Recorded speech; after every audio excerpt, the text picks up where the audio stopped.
الله أكبر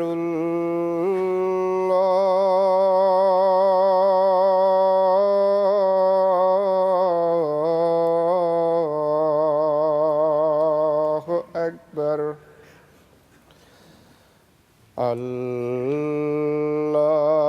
الله أكبر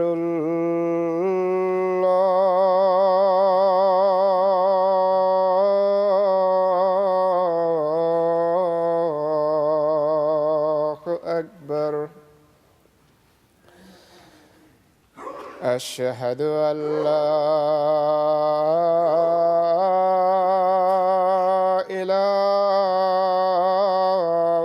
إله إلا الله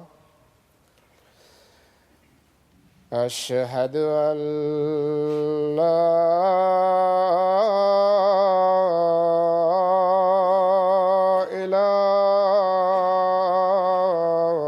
إله إلا الله أشهد أن محمدًا رسول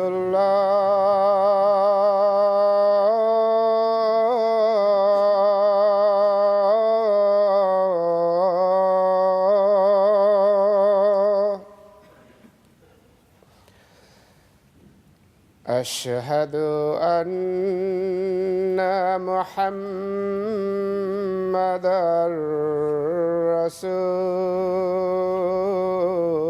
رسول الله حي على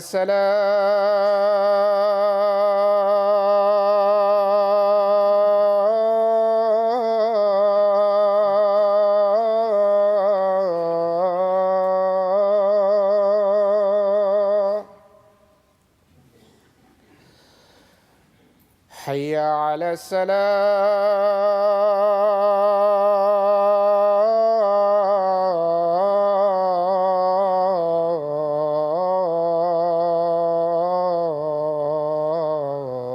السلام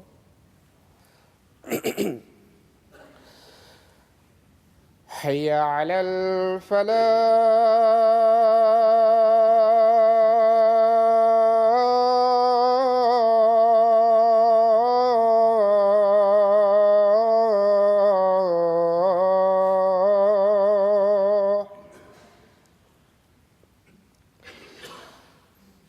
حي على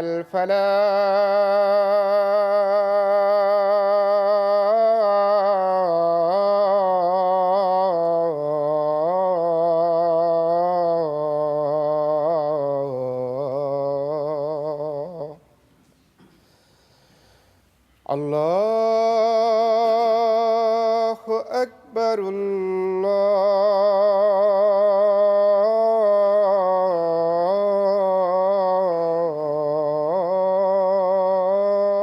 الله أكبر لا إله إلا الله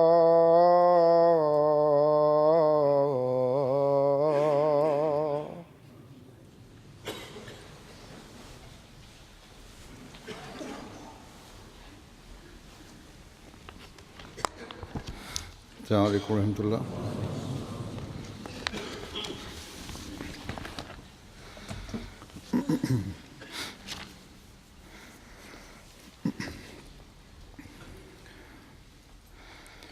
أشهد أن لا إله إلا الله وحده لا شريك له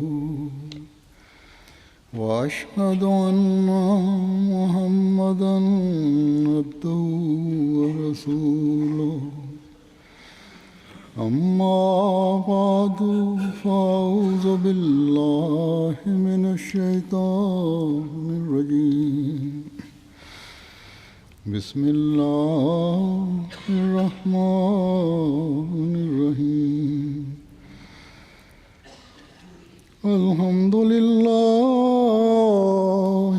رب العالمين الرحمن الرحيم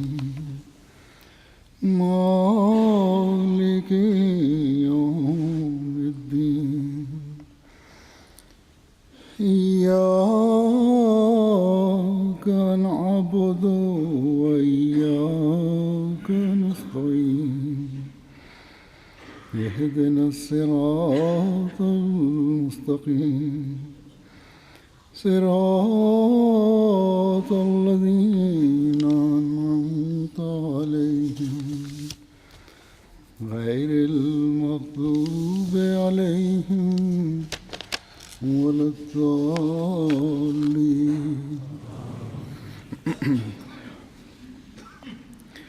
كنتم خير أمة أخرجت للناس تأمرون بالمعروف وتنهون عن المنكر وتؤمنون بالله ولو آمن أهل الكتاب لكان خيرا لهم منهم المؤمنون وأكثرهم الفاسقون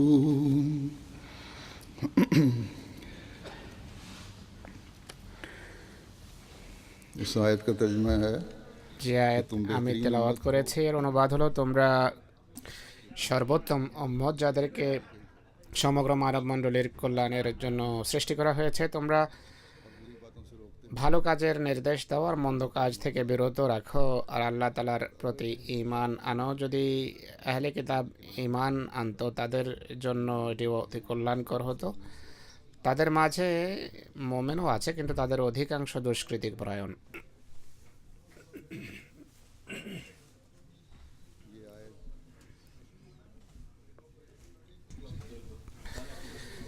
আপনারা এখন যে আয়াতের তেলাওয়াত শুনেছেন এ সম্পর্কে পূর্বেও বিভিন্ন সময় বিভিন্ন উপলক্ষে আমি আলোচনা করেছি, বর্ণনা করেছি, কিন্তু এটি এমন একটি বিষয়, এমন একটি নসিহত, এমন একটি সদুপদেশ, এমন একটি রিমাইন্ডার যা বারবার আলোচিত হওয়া উচিত, বিভিন্ন আঙ্গিকে আলোচিত হওয়া উচিত।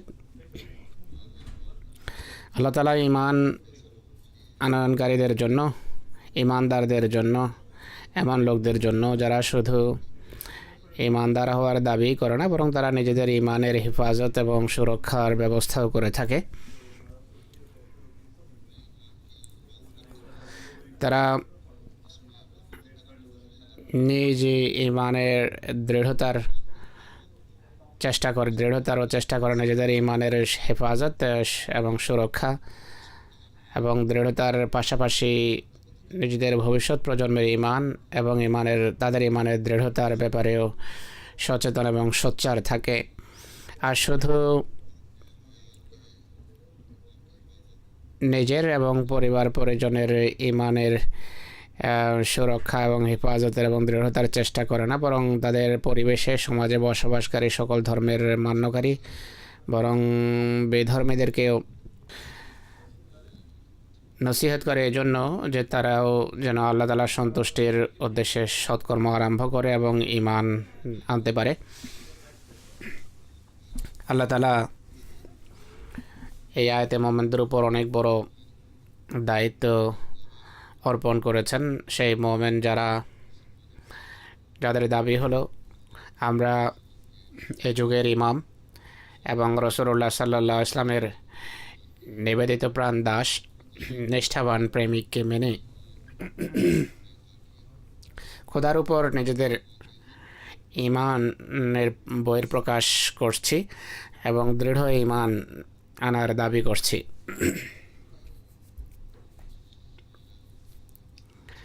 অতএব ইসলামের প্রথম যুগের মুসলমানদের মতো যারা কোরআনী আদেশ নিষেধ, কোরআনের শিক্ষা এবং মুহাম্মদ রাসূলুল্লাহ ইসলামের আদেশ নিষেধ এবং উপদেশাবলী সবসময় সামনে রেখে শরীয়ত এবং কোরআনী শিক্ষাকে নিজেদের শিরোধার্য করার চেষ্টা করেছে বা করে যেন খোদার সন্তুষ্টি অর্জন হয়, আর এতে খোদা তাআলার ফজলে তারা সফলও হয়েছেন। এই যুগে আমরা আহমদীদের দায়িত্ব আমাদের জন্য আবশ্যক কোরআনে কারীম এবং রাসূলুল্লাহ সাল্লাল্লাহু আলাইহি ওয়া সাল্লামের উপর যারা কামেল এবং দৃঢ় ঈমান আনয়নের দাবি করি, যারা নিজেদের জীবনে বিপ্লব আনয়নের জন্য কোরআনী শিক্ষাকে শিরোধার্য করার উদ্দেশ্যে যুগ ইমাম হযরত মসিহ মাউদ আলাইহিসসালাতু ওয়াসসালামের হাতে বয়াত করেছে।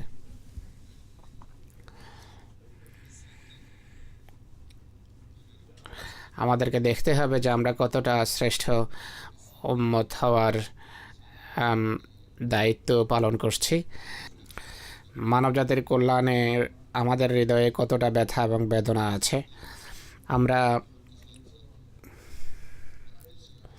কতটা কথার সাথে কর্মের মাধ্যমে মানুষকে নেক কর্মের প্রতি আহ্বান করছি, আমরা কতটা নিজে কর্ম এবং সদুপদেশ এবং নসিহতের মাধ্যমে পৃথিবীকে পাপ থেকে রক্ষার এবং বাঁচানোর চেষ্টা করছি। এই যে আত্মবিশ্লেষণ, এই যে আত্মজিজ্ঞাসা, এটি নিজেদের পক্ষ থেকে প্রস্তাবিত কোনো কৃত্রিম মাপকাঠির আলোকে হবে না, বরং সেই মাপকাঠি আমাদেরকে সামনে রাখতে হবে যা মুহাম্মদ সাল্লাল্লাহু আলাইহি ওয়াসাল্লাম আমাদের জন্য রেখে গেছেন বা তিনি প্রতিষ্ঠিত করে গেছেন। এর কথা পরে আমি বলবো। আমরা যতদিন আত্মবিশ্লেষণের সাথে নিজেদের জীবনে পবিত্র পরিবর্তন আনয়নের চেষ্টা অব্যাহত রাখবো, আমরা উন্নতির রাজপথে ইনশাআল্লাহ এগোয়ান থাকব। জাতিগত অধঃপতন সবসময় তখন আসে যখন জাতি কৃত্রিমভাবে প্রস্তাবিত মাপকাঠিকেই সব কিছু মনে করে, যখন তারা কামনা বাসনার দাসত্ব করে, যখন তারা মৌলিক জীবনের যে উদ্দেশ্য সেটিকে ভুলে যায়। কোরআনে কারীমে অতীত নবীদের কথা উল্লেখ করে এদিকে আমাদের দৃষ্টি আকর্ষণ করেছে যে অতীতের বিভিন্ন জাতি যখন তাদের জন্য আশা শিক্ষাকে ভুলিয়ে বসেছে, যখন তারা লক্ষ্যকে বৃদ্ধাঙ্গুলি দেখিয়েছে, তখন হয়তো তারা ধ্বংস হয়ে গেছে বা তাদের মাঝে এতটা বিকৃতি এসে গেছে যে মূল শিক্ষার স্থান নিয়েছে বেদাত এবং বিভিন্ন আজে বাজে কুপ্রথা, যা আধ্যাত্মিক দিক থেকে ধ্বংসের কারণ। পাপ তাদের দৃষ্টিতে পুণ্য, পবিত্রতা এবং লজ্জাবোধ তাদের দৃষ্টিতে ধর্মের সেকেলে শিক্ষা বা সেকেলে বিষয়। ধর্মের কৃত্রিম ব্যাখ্যা আরম্ভ হয়। স্বীয় নবীদের শিক্ষাকে তারা সম্পূর্ণভাবে বদলে দিয়েছে নবীদের শিক্ষার নামে। ভ্রান্ত এবং যে বিষয়কে তারা পছন্দ করে তাকে সেই গ্রন্থের অংশ আখ্যা দিয়েছে এবং এটিকে নবীর নামে তারা চালিয়েছে। এর ফলশ্রুতিতে খোদার কোনো পবিত্রতা বা খোদার কোনো মর্যাদা তাদের হৃদয়ে আর বাকি নেই, আর নবীদের কোনো মর্যাদাও বাকি নেই, যার ফলে তারা আধ্যাত্মিকভাবে মৃত। এই অবস্থায় আজকে পাশ্চাত্যে বসবাসকারী বিভিন্ন জাতির আর ইসলামের পূর্বে যত ধর্ম আছে যারা কোনো না কোনোভাবে কারোর সাথে সম্পর্কের দাবি করে, তাদেরও অবস্থা একই। মুসলমানদের উপর এটি খোদার বিশেষ কৃপা, বিশেষ অনুগ্রহ যে তিনি নিজ প্রতিশ্রুতি অনুসারে এই শেষ শরীয়তের গ্রন্থের হেফাজত করেছেন। যদিও মুসলমানদের বেশিরভাগ সম্পর্কে সংখ্যাগরিষ্ঠ শ্রেণী সম্পর্কে মসিমদের আগমনের পূর্বে এভাবে চিত্র অঙ্কন করেছেন যে ধর্ম বাকি নেই আর ইসলাম অবশিষ্ট নেই এখন মুসলমানদের মাঝে। কিন্তু মুসলমানদের এমন একটি শ্রেণী ছিল সকল যুগে যারা কোরআনের শিক্ষার উপর প্রতিষ্ঠিত হওয়ার আমল এবং অনুশীলনের চেষ্টা করেছে চেষ্টা অব্যাহত রেখেছে। আর শেষ যুগে আল্লাহ তাআলা স্বীয় প্রতিশ্রুতি অনুসারে হযরত মসিহে মাউদ আলাইহিসসালাতু ওয়াসসালামকে প্রেরণ করেছেন। প্রতিশ্রুত মাহদি আলাইহিসসালামকে তিনি পাঠিয়েছেন। আর আজ আমরা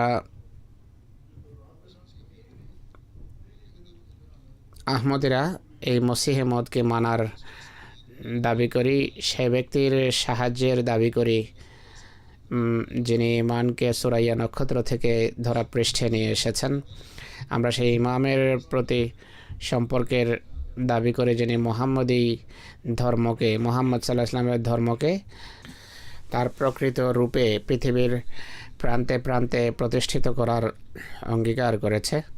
আর যার জামাত ইনশাআল্লাহ এই অঙ্গীকার রক্ষা করবে। কত বড় সৌভাগ্য আমাদের! আল্লাহ তাআলা পৃথিবীর কোণে কোণে প্রান্তে প্রান্তে মুহাম্মদী মসির মাধ্যমে ইসলাম ধর্মের বাণীকে পৌঁছানোর দায়িত্ব স্বয়ং নিজ হাতে নিয়েছেন।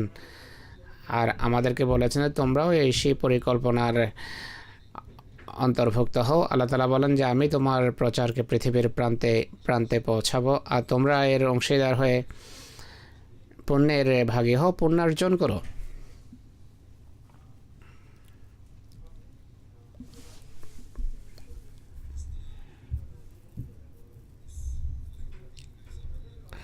এই ঐশী পরিকল্পনা বা এই ঐশী তাকদীরের কীভাবে অংশ হওয়া যায়? খোদার সন্তুষ্টির জন্য নিজের জীবনে পবিত্র পরিবর্তন আনয়নের মাধ্যমে, নিজেকে খোদার সামনে একনিষ্ঠভাবে পেশ করার মাধ্যমে, নিজের জীবন থেকে সকল প্রকারের পাপ দূরীভূত করে, নিজের কথা এবং কর্মের ভিতর মিল এবং সামঞ্জস্য সৃষ্টির মাধ্যমে। এই আয়াতে যে বিষয়ের দিকে মনোযোগ আকর্ষণ করা হয়েছে তা এমন বিষয়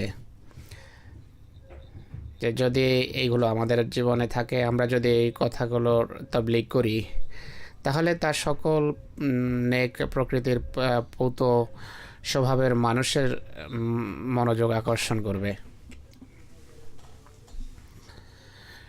শুধু ধর্মীয় বিষয় নিয়ে কথা বলাকেই তাবলীগ বলে না।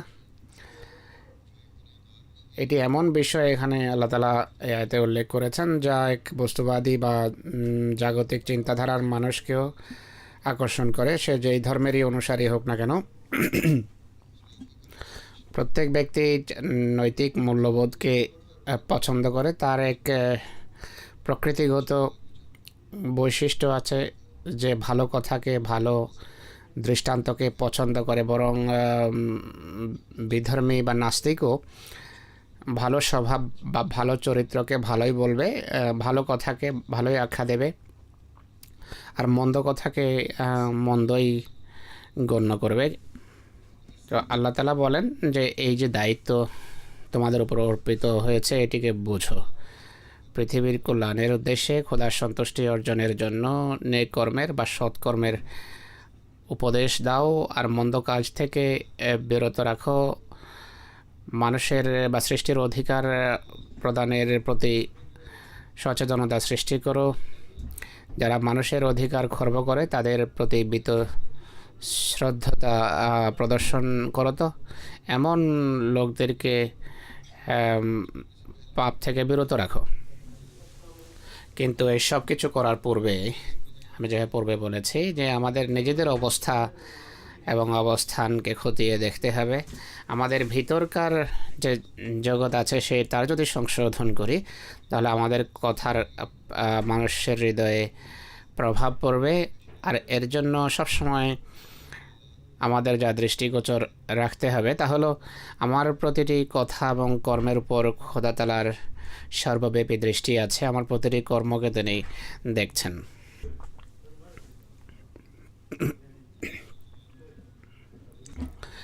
এই পৃথিবীকে বাহ্যিক আখলাক বা স্বভাব বা চরিত্র শিখিয়ে পাপ পুণ্যের রীতি আমি তাকে বোঝাবো, নেক কর্মের সদুপদেশ দেব, পাপ কি তা বুঝিয়ে চিনিয়ে তা থেকে বিরত রাখবো, কিন্তু আমি আমার নিজেকে খোদার নির্দেশের অধীনস্থ আনতে হবে যে তুমিনুনা বিল্লাহে, অর্থাৎ আল্লাহর উপর ঈমান আনয়নকারী তুমি।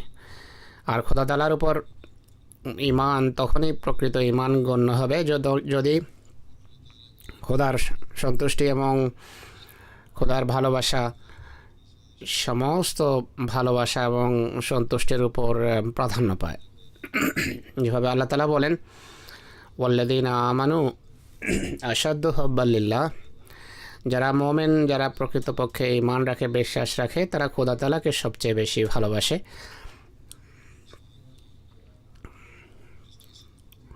মানুষ যে বস্তুকে পছন্দ করে, ভালোবাসে, সেই বস্তুর সবচেয়ে বেশি হেফাজত এবং সে সুরক্ষা করে থাকে। তাই ঈমানের যেহেতু দাবি আছে, তাই খোদার ভালোবাসাও সবচেয়ে বেশি প্রাধান্য পাওয়া যায়। আর আল্লাহ তাআলার সাথে যদি ভালোবাসা থাকে, প্রেম থাকে, তাহলে খোদার নির্দেশাবলী মান্য করাও সবচেয়ে বেশি গুরুত্বপূর্ণ বিষয়।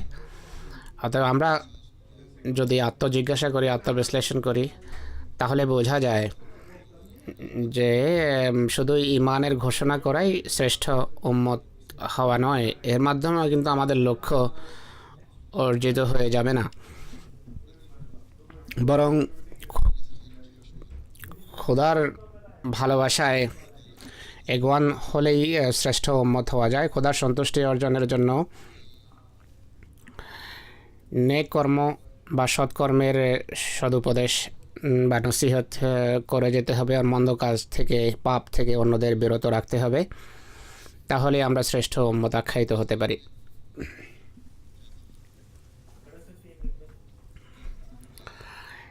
এভাবে যদি এক মোমেন সম্মুখে এগিয়ে যায়, তাহলে সর্বপ্রথম এক মোমেন যা দেখবে, সে ভাববে যে যেই কথার আমি নসিহত করতে যাচ্ছি, এই নেককর্ম আমি করি কিনা, যে পাপ থেকে বিরত রাখার চেষ্টা করছি, আমি এই পাপের শিকার নই তো। সে ভাববে যে, চিন্তা করবে যে একদিকে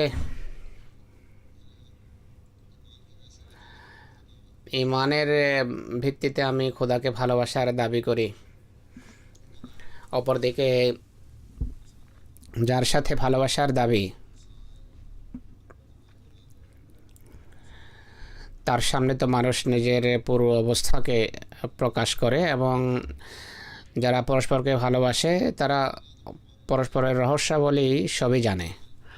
আর খোদা তাআলা সেই প্রেমাস্পদ, যিনি দৃশ্য এবং অদৃশ্য সব কিছুর জ্ঞান রাখেন, তাকে বলার প্রয়োজন নেই, তিনি প্রকাশিত এবং গুপ্ত সব কিছুর জ্ঞান রাখেন। আল্লাহ তাআলা বলেন যে একদিকে তুমি ঈমানদার হওয়ার দাবি করো, ভালোবাসার দাবি করো, অপরদিকে আমি যেই সত্তা তোমার হৃদয় সম্পর্কে অবহিত, আমি তাতে ত্রুটি দেখেছি, তাতে ব্যাধি দেখেছি, তুমি যা বলছো তা করছো না। অতএব এই যে অভ্যন্তরীণ জগৎ, অভ্যন্তরীণ এই যে সিস্টেম, এক প্রকৃত মোমেনের অভ্যন্তরীণ প্রতিরক্ষার স্বয়ংক্রিয় সিস্টেম তাকে সঠিক পানে নিয়ে আসবে, সঠিক পথে নিয়ে আসবে। সে বুঝতে পারবে যে আল্লাহ তাআলা সর্বদ্রষ্টা, যিনি দৃশ্য এবং অদৃশ্য সব কিছু দেখেন, শর্ত হলো যদি ঈমান থাকে। অতএব আমাদের এই যে স্বয়ংক্রিয় সুরক্ষামূলক প্রতিরক্ষামূলক ব্যবস্থা, এটা যদি সক্রিয় না হয়, তাহলে তার চিন্তা করতে হবে, ভাবতে হবে যে আমাদের ভিতর সেই মানের ঈমান নেই যা হওয়া উচিত। প্রতিটি পাপ, প্রতিটি সামাজিক ব্যাধি আমাদের সামনে একটি আয়না উপস্থাপন করছে, আর এই আয়নাও তখনই মানুষ দেখবে যদি খোদার ভালোবাসার জন্য হৃদয়ে এক ব্যাকুলতা থাকে, যদি এই সচেতনতা না থাকে, যদি খোদার ভালোবাসা ছেয়ে না থাকে,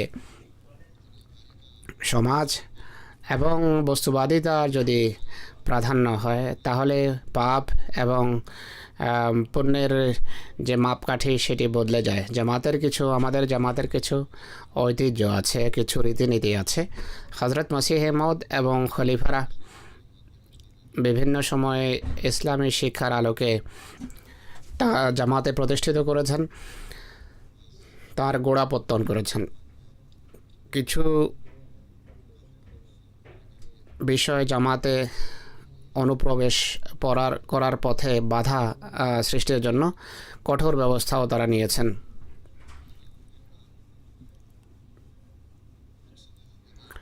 কেননা এক প্রকৃত মুমিনের জীবনের উদ্দেশ্য হলো নেক বিষয়ে এর উপর প্রতিষ্ঠিত হওয়া, নেক কথার উপর আমল আবশ্যক। এছাড়া সে নেক কাজের উপদেশও দিতে পারে না, মন্দ কাজ থেকে বিরত রাখা সম্ভব নয়। অতএব যুগ ইমামের সাথে সম্পর্ক স্থাপন করেছি আমরা নিজেদের জীবনে পবিত্র পরিবর্তন আনয়নের উদ্দেশ্যে এবং সর্বশ্রেষ্ঠ উম্মত হওয়ার লক্ষ্যে। তাই আমাদেরকে জাগতিক চিন্তাধারা, বস্তুবাদিতা পরিত্যাগ করতে হবে। পুণ্যের এমন কোনো মাপকাঠি হতে পারে না যা আমাদের নিজেদের আবিষ্কৃত হবে, বরং পুণ্যের মাপকাঠি তাই হবে যা ইসলামী শিক্ষা অনুসারে এই যুগে আমাদেরকে হযরত মসিহ মউদ শিখিয়েছেন। আল্লাহ তাআলার পক্ষ থেকে দিক নির্দেশনা পেয়ে শিখিয়েছেন এবং তা তিনি জামাতে প্রচলিত করার চেষ্টা করেছেন। তিনি জামাতকে নসিহত করেছেন। এটি অত্যন্ত গুরুত্বপূর্ণ একটি বিষয়, একটি গুরুত্বপূর্ণ কথা যা প্রত্যেক আহমদীর বোঝা উচিত। সম্প্রতি কোনো জামাতে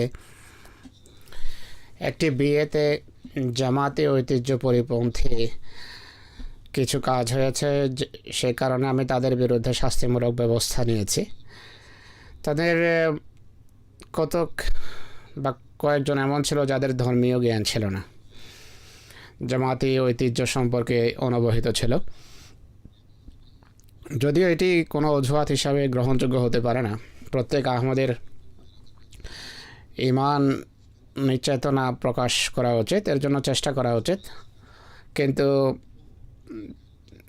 কয়েকজন এমনও ছিলেন যারা ধর্মীয় জ্ঞান রাখতেন, জামাতের কাজও করেন, জামাতি ঐতিহ্য এবং রীতিনীতি আর শিক্ষা সম্পর্কে তারা অবহিত। তারা সেই বিয়েতে অংশ নিয়ে দুর্বলতা দেখিয়েছে, কপটতা দেখিয়েছে। পাপ থেকে বিরত রাখা তো দূরের কথা, সেখানে বসে যে আজে বাজে কাজ হচ্ছিল সবই দেখে তানহাওনা আনিল মুনকার উপর আমল করার পরিবর্তে তারা নিজেরা সেই পাপে অংশ নিয়েছে। আর পরে আমাকে লিখেছে যে আমরা তাদের সংশোধনের জন্য সেখানে গিয়েছি। অদ্ভুত সংশোধন, তাদের পাপ থেকে বিরত রাখার চেষ্টা করেনি, নেক কর্মের নসিহতও করেনি, আর নেক কর্মের নসিহত যদি করেও থাকে ভিন্ন বিষয় করেছে। এটি অদ্ভুত সংশোধন। পাপ এক ধরনের হচ্ছে, তা দেখে তার অংশ হচ্ছে, তাতে অংশ নিচ্ছে, আবার বলছেন যে আমরা নেক কর্মের নসিহত করেছি। আল্লাহ জানে আসলে কোনো নসিহত করাও হয়েছে কিনা। যদি হয়েও থাকে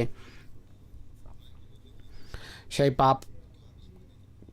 পাপকে দূর করার জন্য করা হয়নি, বরং ভিন্ন কোনো ধরনের নসিহত করা হয়েছে। এটি এমনই বিষয় যেমন কোনো চোরকে চুরি করতে দেখে বাধা দেওয়ার পরিবর্তে, তাকে ধরার পরিবর্তে, কারো ক্ষতি বা ক্ষয়ক্ষতি রোধের পরিবর্তে চোরের চৌর্যবৃত্তিতে সাহায্য করবেন। আর পরে তাকে যদি বলা হয় যে সত্য বলা খুব ভালো, হুজুর বলছেন সত্য বলা অবশ্যই ভালো, কিন্তু তখন নেকির প্রকৃত নেকি তখন সেই চোরকে চুরি থেকে বিরত রাখা।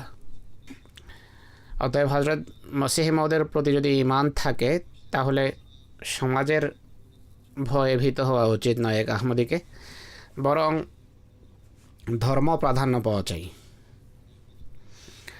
তিনি হযরত মসিহ ইসলাম তার আওলাদ এবং মান্যকারীদের পক্ষে এই দোয়া করে গেছেন যে দাজ্জালের প্রতাপ এবং ত্রাসে যেন ত্রস্ত না হয়। পাশ্চাত্য বসবাসকারীরা যদি দাজ্জালের ভয়ে ত্রস্ত হয় তাহলে আর বাকি কি থাকলো। এতে অনেক মানুষ জড়িত ছিল। আমাকে বলা হয়েছে যে অনেক মানুষ অংশ নিয়েছে, তাই শাস্তিমূলক ব্যবস্থা নিলে জামাতে একটা বিশৃঙ্খলা দেখা দেবে। আমি এটি উত্তর দিয়েছি যে জামাতে যদি বিশৃঙ্খলা দেখা দেয় দিক, শাস্তি অবশ্যই দেওয়া হবে। যে কিছু মানুষ যদি জামাত ছেড়ে চলে যায়, যাক, আমি ভ্রুক্ষেপ করি না, কিন্তু তাই হবে যা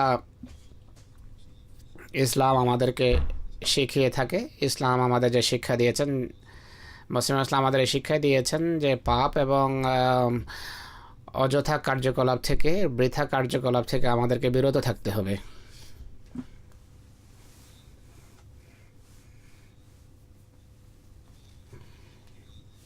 কথা এবং কর্মের যে বিরোধ,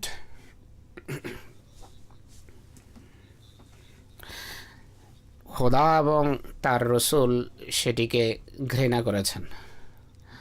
এই প্রসঙ্গে আমি পূর্বেও কয়েকবার বলেছি, আমার পূর্বের খলিফারাও বলেছেন যে এমন শাদী বিয়ে এবং অনুষ্ঠানাদি যদি কোনো আহমদির ঘরে হয়ে থাকে তাহলে আহমদীদের সেখান থেকে উঠে চলে আসা উচিত, নতুবা এটি ভীরুতা গণ্য হবে আর সেই পাপের সহায়ক কাজ গণ্য হবে। সমাজের ভালোবাসা খোদার ভালোবাসার উপর প্রাধান্য পায় বলে গণ্য হবে। আল্লাহ তাআলা প্রত্যেক আহমদীকে এই বিষয় এবং এই কথা বোঝার তৌফিক দিন। এখন আমি রসুল করিম সাল্লাল্লাহু আলাইহি ওয়াসাল্লামের একটি হাদিস উপস্থাপন করতে চাই, যা থেকে বোঝা যায় যে মুমিনের মাপকাঠি কী হওয়া উচিত। এই হাদিস পড়ে ভয়ে বুক কেঁপে ওঠে আর লোম শিওরে ওঠে। তিনি সাল্লাল্লাহু আলাইহি ওয়াসাল্লাম বলেন,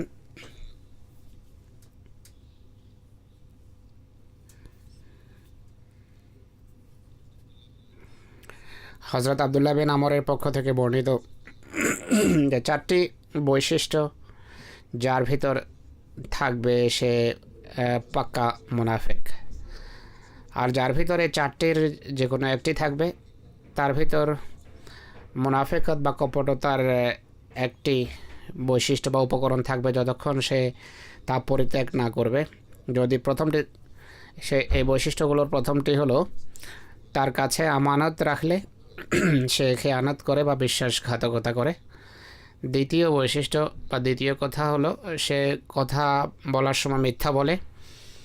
তৃতীয় কথা, অঙ্গীকার করার পর তা ভঙ্গ করে।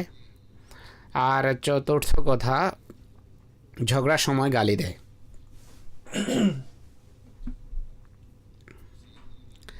হজরত সৈয়দ অলিউল্লাহ শাহ সাহেব, যিনি জামাতে বুখারীর অনুবাদ এবং ব্যাখ্যা বা তাফসীর লিখেছেন, তিনি এই হাদিসের তাফসীরে লেখেন, ইমানের আলোচনায় মুনাফিকত বা কপটতার উল্লেখের পেছনে উদ্দেশ্য হলো কুফর, শিরক, সকল প্রকারের ভারসাম্যহীনতা এবং অশালীনতা কে তুলে ধরা, উল্লেখ করা। অর্থাৎ নেফাক বা কপটতা ইমানে ত্রুটি সৃষ্টি করে। কোনো ব্যক্তির ভিতর এই লক্ষণগুলোর কোনোটি যখনই দেখা দেবে তার ইমান সেই অনুপাতে দুর্বল হতে থাকবে। নেফাক বা কপটতার অর্থ হলো ভিতরের সাথে বাহিরের মিল না থাকা, অর্থাৎ হৃদয়ে কিছু থাকা, বাইরে কিছু প্রকাশ পাওয়া। আসল অবস্থার বিপরীত চিত্র, আসল বিষয় ভিন্ন এবং বর্ণনা করা হচ্ছে ভিন্ন। আর মুনাফিকতে যে লক্ষণ রাসূলুল্লাহ সাল্লাল্লাহু আলাইহি ওয়াসাল্লাম বর্ণনা করেছেন তাই এর সঠিক চিত্র।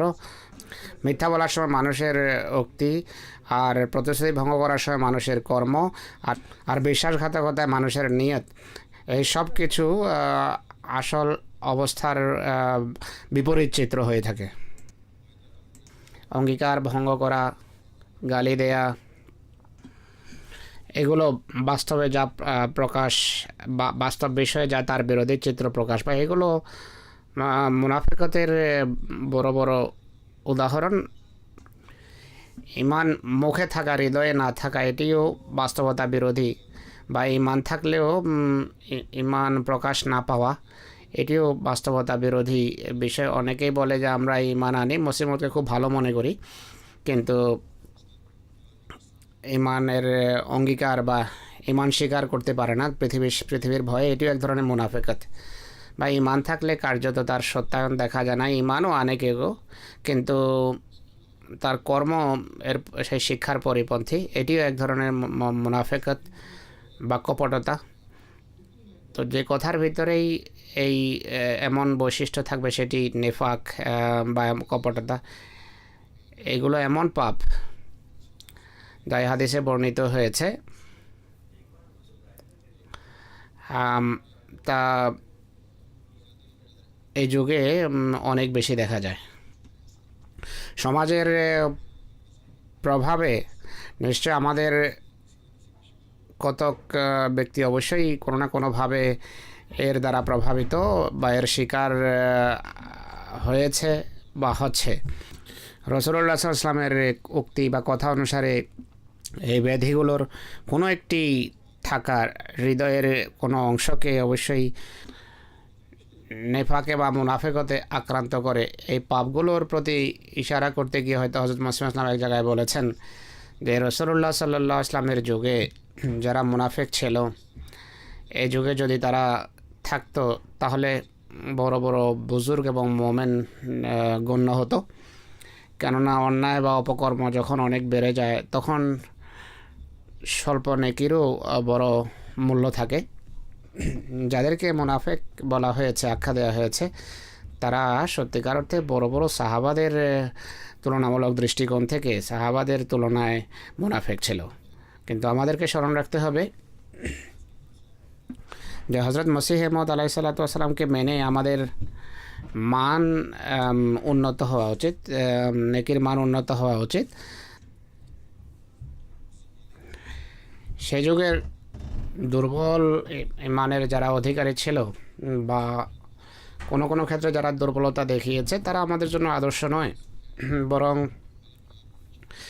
যারা উন্নত মানে অধিষ্ঠিত ছিলেন যে সমস্ত সাহাবী, তারা আমাদের জন্য আদর্শ।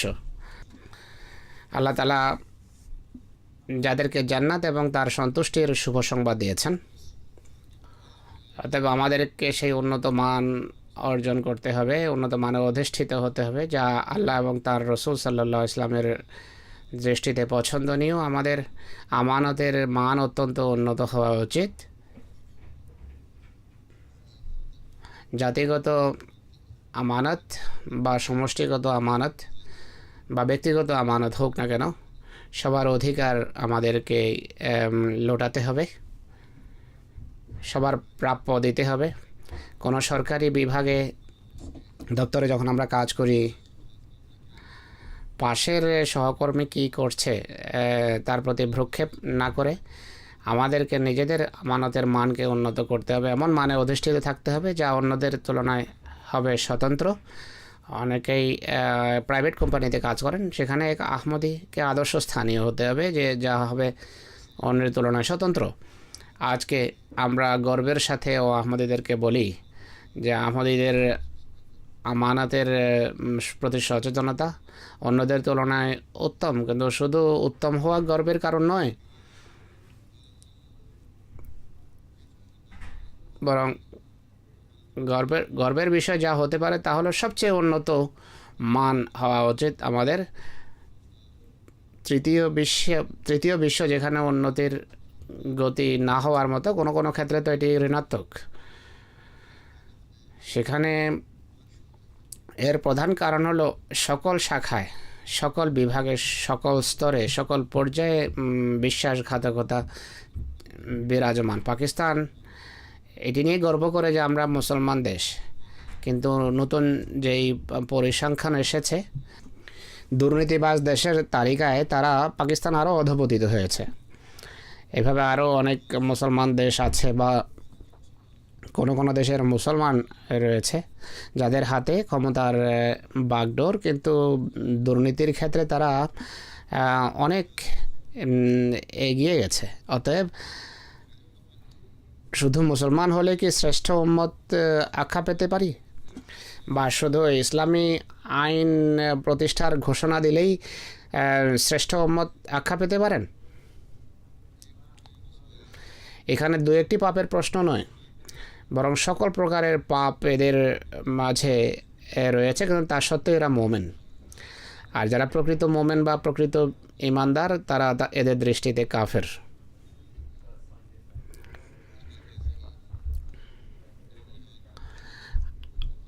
আজকালকার এমনই নামধারী নাম সর্বস্ব মোমেনদের সম্পর্কেই মসিহ মউদ আলাইহিস সালাম বলেছেন যে রসুল করিম সাল্লাল্লাহু আলাইহি ওয়াসাল্লামের মুনাফিক এই নাম সর্বস্ব নামধারী মোমেনদের তুলনায় উত্তম ছিল। অতএব আমানতের উন্নত মান প্রতিষ্ঠার জন্য এবং আমানতের হেফাজতের জন্য যার আমিন ছিলেন রাসূলুল্লাহ সাল্লাল্লাহু আলাইহি ওয়াসাল্লাম, এই দায়িত্ব এক আহমদী সঠিকভাবে পালন করতে পারে এবং করা উচিত, যেন শ্রেষ্ঠ উম্মতে অন্তর্ভুক্ত হতে পারে। এই বিকারগ্রস্ত সমাজে এই দায়িত্ব পালিত হবে এক আদর্শ আহমদী হয়ে, আদর্শ দেখিয়ে, দৃষ্টান্ত স্থাপনের মাধ্যমে এবং নসিহত বা সদুপদেশের মাধ্যমে।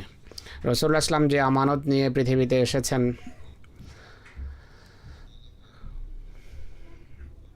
পৃথিবীকে খোদার একত্ববাদের বাণী পৌঁছানো ছিল তার দায়িত্ব। খোদার অধিকার এবং মানুষের অধিকার যথাযথভাবে প্রদান ছিল তার দায়িত্ব। এই আমানত যথাযথভাবে পৌঁছানো, লোটানো, এটি এক আহমদের দায়িত্ব। আর এই আমানতের সবচেয়ে বড় আমিন আহমদীকে হওয়া উচিত।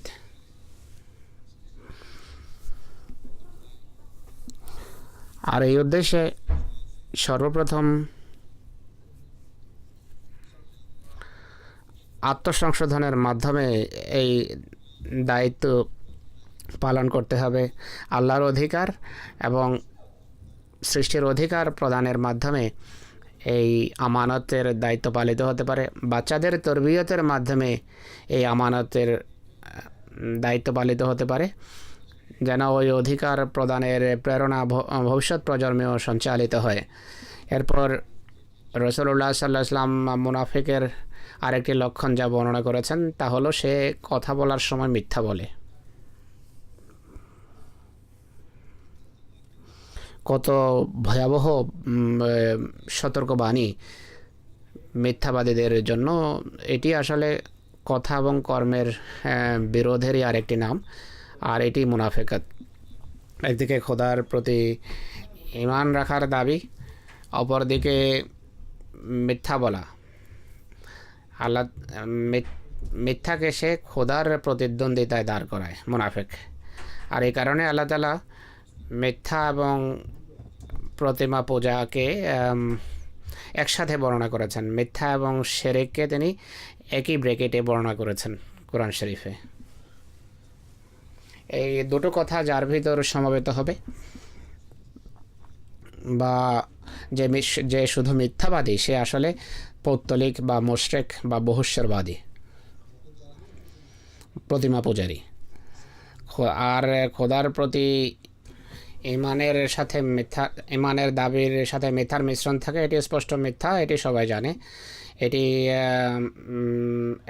মুনাফিকত, অর্থাৎ ইমানের পরিবর্তে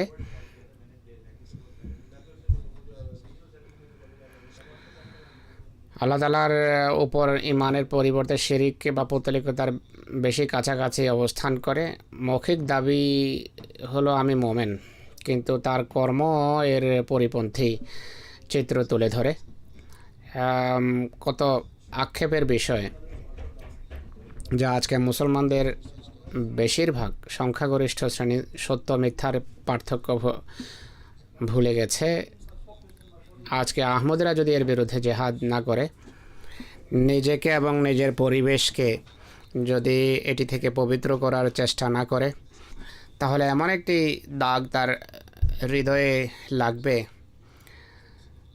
যার হযরত মসিহ মওদের এবং মসিহ জামাত এবং ইসলামের সাথে দূরতম সম্পর্ক নেই। হযরত মসিহ মওদ আলাইহিস সালাম এসেছিলেন সংশোধনের উদ্দেশ্যে, শরীয়ত প্রতিষ্ঠার উদ্দেশ্যে, খোদা তাআলার রঙে মানুষকে রঙিন করার উদ্দেশ্যে। স্বীয় মনিব হযরত মুহাম্মদ সাল্লাল্লাহু আলাইহি ওয়াসাল্লামের আনুগত্যে এবং তার দাসত্বে এসেছিলেন। যদি আমরা যারা তাকে মানার দাবি করি আমাদের ভিতর যদি মিথ্যা থেকে থাকে তাহলে শরীয়ত কিভাবে প্রতিষ্ঠিত হবে? আমরা যত দাবি করছি সেই দাবি কিভাবে বাস্তবে রূপায়িত হবে? তাই আমাদের সবাইকে অনেক বেশি আত্মজিজ্ঞাসা করতে হবে। অন্যের দিকে না তাকিয়ে আমাদের সবার নিজের অবস্থাকে বিশ্লেষণ করতে হবে যে আমাদের কতটা সংশোধন হচ্ছে। তৃতীয় লক্ষণ যা মহানবী সাল্লাল্লাহু আলাইহি ওয়াসাল্লাম মুনাফিকের উল্লেখ করেছেন তা হলো সে যখন কোনো চুক্তি করে তা ভঙ্গ করে, চুক্তি বা অঙ্গীকার রক্ষা করে না, অঙ্গীকার ভঙ্গ করে।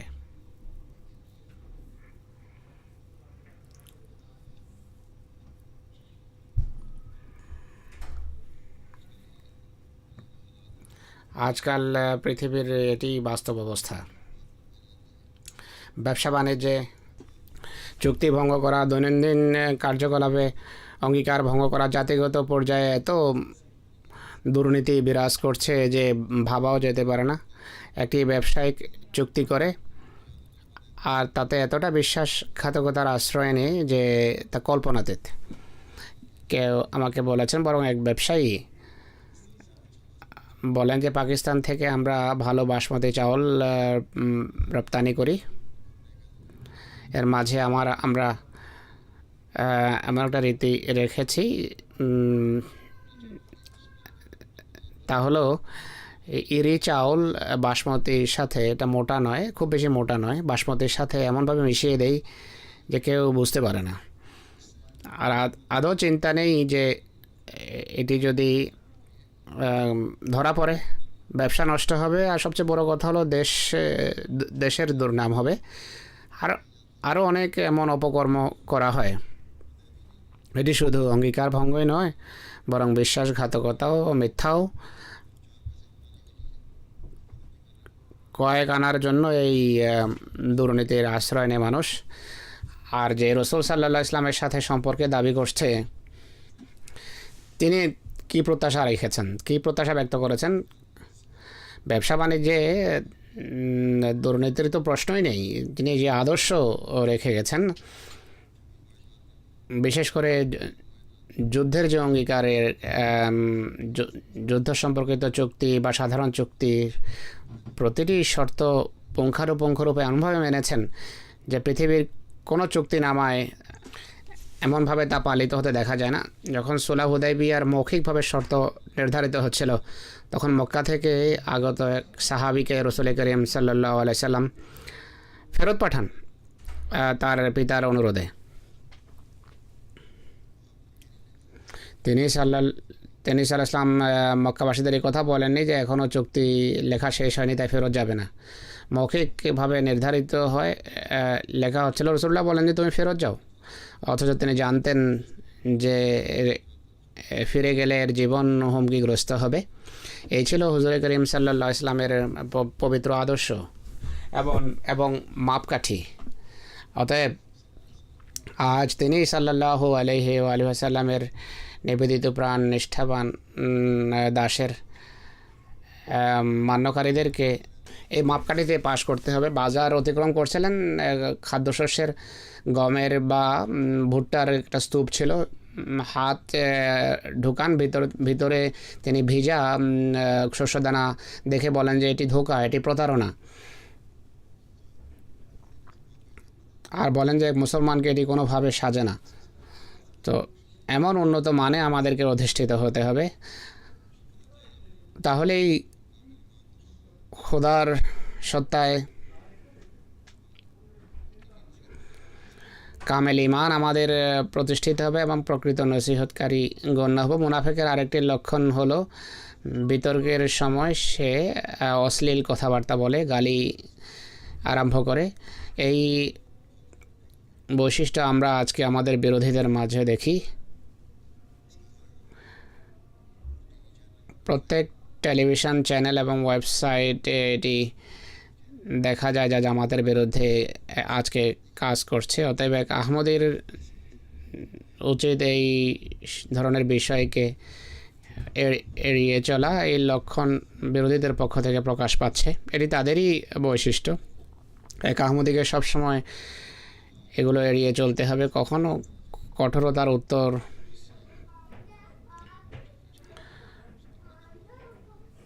গালি বা অশ্লীল কথার মাধ্যমে দেওয়া উচিত নয়। আমাদের আদর্শ তাই, যা আমাদের প্রভু এবং মনিব মোহাম্মদ রসুল্লাহ সাল্লাল্লাহু আলাইহি ওয়াসাল্লাম প্রতিষ্ঠিত করেছেন, আর এরপর তার নিবেদিত প্রাণদাস যুগের মসিহ আলাইহিস সালাম আমাদের জন্য রেখে গেছেন। তার সামনে দাঁড়িয়ে মানুষ তাকে আজে বাজে কথা বলে, কিন্তু তিনি কখনো ঠিক তাদেরকে পাল্টা উত্তর দেননি, বরং তাদেরকে এড়িয়ে চলেছেন, উপেক্ষা করেছেন। রসুল করিম সাল্লাল্লাহু আলাইহি ওয়াসাল্লাম রহমতুল্লিল আলামিন ছিলেন, সারা বিশ্বের জন্য রহমত ছিলেন। তার পক্ষ থেকে মানুষ শুধু কোমলতাই নয়, বরং কঠোর ব্যবহারের উত্তরে তিনি দয়া তার পক্ষ থেকে প্রকাশ পেয়েছে। আল্লাহ তাআলা প্রত্যেক আহমদীকে এই সমস্ত রোগ ব্যাধি থেকে মুক্ত রাখুন, দূরে রাখুন, যা ইমানকে ধ্বংস করতে পারে, নষ্ট করতে পারে, যা সমাজের শান্তিকে বিঘ্নিত করে। আমরা যেন সর্বদা প্রকৃতপক্ষে তা'মুরুনা বিল মারুফ ওয়া তানহাউনা আনিল মুনকারকে মান্যকারী হই, এর উপর আমলকারী হই। আজ দুর্ভাগ্যবশত মুসলমানদের সংখ্যাগরিষ্ঠ শ্রেণী এই রোগে আক্রান্ত হওয়ার কারণেই মুসলমান পৃথিবীতে বদনাম হচ্ছে। এই মিথ্যা, এই বিশ্বাসঘাতকতা, অঙ্গীকার ভঙ্গ করা, চুক্তি ভঙ্গ করা, চুক্তিকে গুরুত্ব না দেয় পৃথিবীর শান্তিকে পদদলিত করেছে। অধিকাংশ মুসলমান দেশে সরকার এবং রাজনীতিবিদ এবং সাধারণ মানুষের মাঝে যেই যুদ্ধ বিরাজ করছে, তাই মুনাফিকত এবং কপটতারই ফলাফল, যা রসুল করিম সাল্লাল্লাহু আলাইহি ওয়াসাল্লাম উল্লেখ করেছেন, চিহ্নিত করেছেন। এটিকে লুফে নিচ্ছে বিরোধীরা, এই মুনাফিকতে লুফে নিচ্ছে অমুসলিম, এবং তারা ইসলামের বিরুদ্ধে অপালাপ এবং ইসলামকে বদনাম করার সুযোগ তারা নিচ্ছে। ইসরায়েলের একটি পত্রিকায় এক ইহুদি একটি কলাম লিখেছে। সে লিখেছে যে ইসলামের শিক্ষা মোটেই শান্তিপ্রিয় শিক্ষা নয়, আর মুসলমানদের এই আচরণ থেকে বোঝা যায় যে এটি শান্তিপূর্ণ শিক্ষা নয়। শান্তির শিক্ষা যদি থেকে থাকে তাহলে হয়তো ইহুদি ধর্মে আছে বা খ্রিস্ট ধর্মে। মুসলমানদের ভিতর কোনো স্থানে যদি শান্তির কথা দেখা যায়, তা এক সংখ্যালঘিষ্ঠ শ্রেণীর ভিতরেই আছে যারা শান্তির কথা বলে। তো এটি কত বড় বেদনাদায়ক বিষয় যে জাতির শিক্ষায় স্পষ্টভাবে কঠোরতার কথা বলা হয়েছে। মুসলমানদের অপকর্মের কারণে ইসলামী শিক্ষাকে তারা অস্বীকার করছে এবং কটাক্ষ করার ধৃষ্টতা দেখাচ্ছে। আমরা আহমদীরা এটি দেখে কোনোভাবে আনন্দিত হতে পারে না যে একটা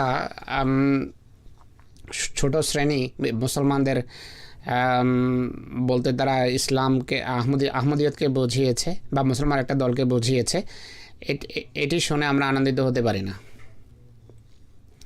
বা একটা ছোট শ্রেণী বদনাম, দুর্নাম নয় বা শান্তির কথা বলছে, আমরা তখন আনন্দিত হব যখন মুসলমানদের সংখ্যাগরিষ্ঠ শ্রেণী সম্পর্কে কথা বলা হবে যে ইসলামী শিক্ষার কারণেই এরা, ইসলামী শিক্ষার ভিত্তিতে তারা প্রেম, প্রীতি, ভালোবাসা এবং শান্তির শিক্ষা দিচ্ছে। এই কথা যখন বলা হবে সেদিন আমরা আনন্দিত হব। এটি একটি বড় ঘৃণ্য অপবাদ যা ইসলামের প্রতি তারা আরোপ করছে এবং করে চলেছে, আর এটি নিয়ে মুসলমানদের কোনো চিন্তা নেই, কোনো মাথা ব্যথা নেই। আমাদের জন্য এটি অত্যন্ত বেদনাদায়ক বিষয় নিঃসন্দেহে। আমাদের আনন্দ এক আহমদী প্রকৃতপক্ষে তখনই আনন্দিত হবে যখন পৃথিবী কথা বলবে যে হজরত মুহাম্মদ রাসূলুল্লাহ সাল্লাল্লাহু আলাইহি ওয়াসাল্লামের শিক্ষা শান্তি, প্রীতি এবং ভালোবাসার শিক্ষা, আর শুধু এই শিক্ষাই এত আকর্ষণীয় যে এই শিক্ষা ছাড়া পৃথিবীতে শান্তি প্রতিষ্ঠিত হতেই পারে না।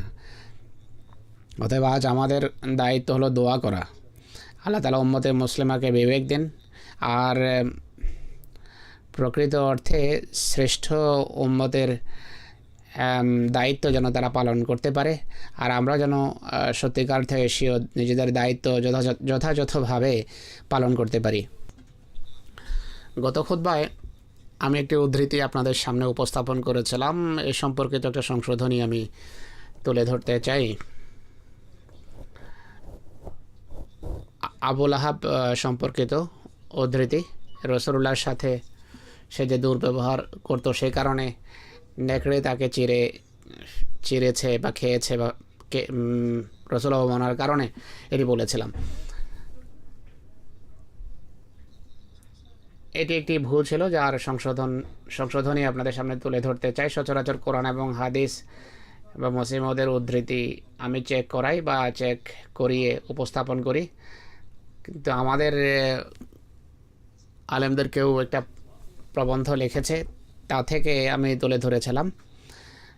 যাই হোক, এতে ভুল ছিল, আর এই ভুল এমন যা এই অর্থে ভালো প্রমাণিত হচ্ছে। এর সম্পর্ক আবুল আহাবের সাথে নয়, বরং তার ছেলে উতাইবার ধ্বংসের সাথে। এর বিস্তারিত বিবরণ হলো,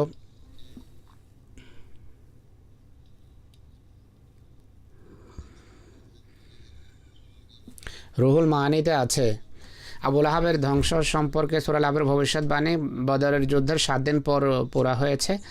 প্লেগের মতো রোগে সে ধ্বংস হয়েছে। 3 দিন এমন অবস্থায় সে পড়ে থাকে যে তার লাশ থেকে গন্ধ আসা আরম্ভ হয়। তার পরিবারের সদস্যরা লাঞ্ছনার ভয়ে একটা গর্ত করে তাতে তার লাশ ফেলে দেয় এবং পাথর মেরে তারা গর্ত ভরে দেয়। এটি সেই প্রতিশোধ যা আল্লাহ তাআলা নিয়েছেন। রাসূল অবমাননার তাবরীর আরেকটি রওয়ায়াত আমি তুলে ধরছি আপনাদের সামনে।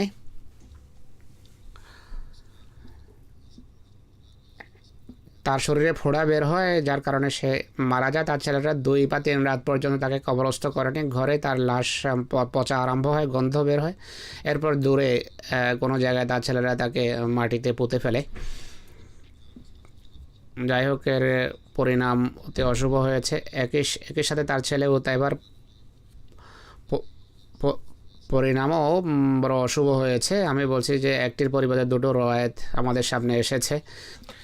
এর বিয়ে হয়েছে রাসূল করিম সাল্লাল্লাহু আলাইহি ওয়াসাল্লামের কন্যা উম্মে কুলসুমের সাথে। একটি রওয়ায়াতে আছে যে সিরিয়া যাওয়ার পূর্বে সে রাসূলুল্লাহকে কষ্ট দেওয়ার উদ্দেশ্যে তাঁর কাছে আসে এবং তাকে বলে যে আমি সূরা নজমকে অস্বীকার করি। এরপর অবমাননা এবং তাচ্ছিল্য ভরে তার সামনে থুতু ফেলে রাসূলুল্লাহর কন্যাকে এসে তালাক দেয়। তখন রাসূলুল্লাহ সাল্লাল্লাহু আলাইহি ওয়াসাল্লাম আল্লাহ তাআলার কাছে দোয়া করেন, তার বিরুদ্ধে অভিশাপ দেন। স্বয়ং কিছু বলেননি। আর এই সফরে নেকড়ে বা বাঘ তাকে ছিন্ন ভিন্ন করে ফেলে। এর রওয়ায়াত অন্যান্য স্থানেও আছে।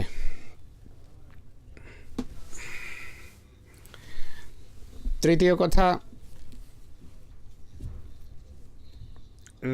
নামাজের পর একটি নামাজের জানাজা গায়েব পড়াবো। জনাব রশিদ আহমদ বাট সাহেবের পিতা মিয়া মোহাম্মদ মরহুম লাহোর নিবাসী। 18 অক্টোবর 2010-এ 71 বছর বয়সে হৃদরোগে আক্রান্ত হয়ে তিনি ইন্তেকাল করেন। ইন্না লিল্লাহি ওয়া ইন্না ইলাইহি রাজিউন। 28শে মে 2010-এ দারুজিকেরে ছিলেন। পায়ে গুলি লেগেছিল, আহত হন। উদ্ধার কর্মীরা তাকে জেলা হাসপাতালে ছেড়ে আসে। সেখানে একদিন তিনি ভর্তি ছিলেন। শরীর থেকে অনেক বেশি রক্তক্ষরণ হয়, দুর্বল হয়ে যান, হৃদয় প্রভাবিত হয়। তা জামাতি কাজ যা করেছেন তাহলে সেক্রেটারি ইশতানাদা, সেক্রেটারি ইসলাহ ইরশাদ জহিম আনসারুল্লাহ হিসেবে কাজ করেছেন। অত্যন্ত নেক, তাহাজ্জুদ গুজার, রোয়া এবং কাশফে অভিজ্ঞতা রাখতেন, মানব সেবার গভীর প্রেরণা চেতনা রাখতেন, বড় নিবেদিতপ্রাণ আহমদী ছিলেন। হোমিওপ্যাথিও জানতেন। ঘরে মেডিকেল ক্যাম্প বসিয়ে মানুষের হিত সাধন করতেন। হাজার হাজার মানুষের লাভ হয়েছে। খেলাফতের সাথে বড় বিশ্বস্ততার সম্পর্ক ছিল। তার নিজের প্রতিটি সফলতাকে খলিফায়ে ওয়াক্তের দোয়া আখ্যা দিতেন। 28শে মে ঘটনার পর তিনি এক কাশফ শুনিয়েছেন। বলেন যে আমি একটি উড়ন্ত খাট দেখেছি যা বাতাসে সন্তরণরত অবস্থায় ছিল। আমার ইচ্ছা হলো এতে কী আছে দেখার। তখন সেই খাট আমার সামনে এসে কিছুটা বাঁকা হয়। আমি দেখলাম এতে নক্ষত্র জগমগ করছে। বেশ কিছুক্ষণ আমার সামনে সেটি ভাসতে থাকে। পরে সেই উড়ন্ত খাট আকাশের দিকে চলে যায়। তখন আমার হৃদয়ে এই ধারণা সৃষ্টি করা হয়েছে যে এরা আসলে লাহোরের শহীদ, যারা জীবন দিয়ে অমর হয়ে গেছেন। আর লেখেন যে কিছুদিন পর যখন আপনি অর্থাৎ হুজুর খুতবায় তা উল্লেখ করেন, তখন তিনি নিশ্চিত হন। আল্লাহ তাআলা তার পদমর্যাদা উন্নীত করুন আর তার পরিবার পরিজনকে ধৈর্য এবং সাহস দান করুন।